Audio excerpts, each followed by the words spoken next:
Isang mapagpalang araw sa ating lahat mga kapatid. Ako muli si Adrian Bernales ng Batch 3 at itong aking daily devotion. At ngayong araw ay pag-uusapan natin ay kung kailan ang 1,000 taong paghahari ni Kristo o premillennialism. At ang ating Bible verse ay mula sa Revelation chapter 20 verse 1 to 10. Ang premillennialism mga kapatid ay isang paniniwala na si Kristo ay babalik bago ang tinatawag na millennium o 1,000 taong panahon ng kapayapaan, katwiran at literal na paghahari ni Kristo sa mundo.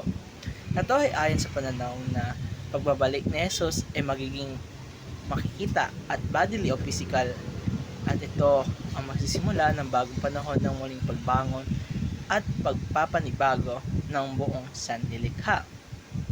Ang sentro ng doktrinang ito ay hindi lamang kung kailan mangyayari ang millennium, kundi ito ay kung sino ang sentro ng lahat ng ito.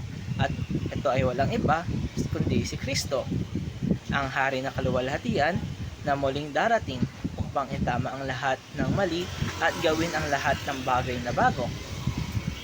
Para sa ating teachings ngayong araw ay ating babanggitin ang kingdom.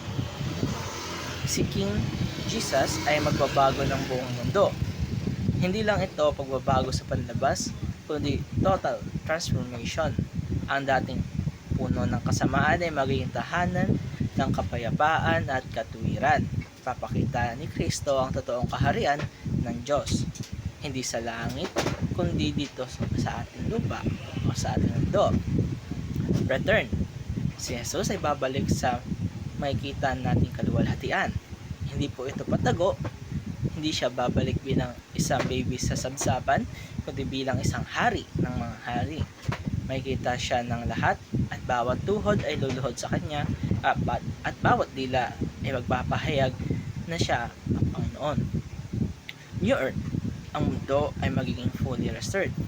Lahat ng sakit, kasalanan at kasamaan ay mawawala. Bagong langit at bagong lupa.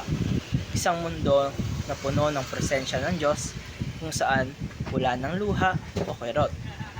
Ito ay isang mundo na tunay na tahanan natin kasamang ating tagapagligtas na si Jesucristo. Para sa ating application ay have hope, for there is hope in Christ.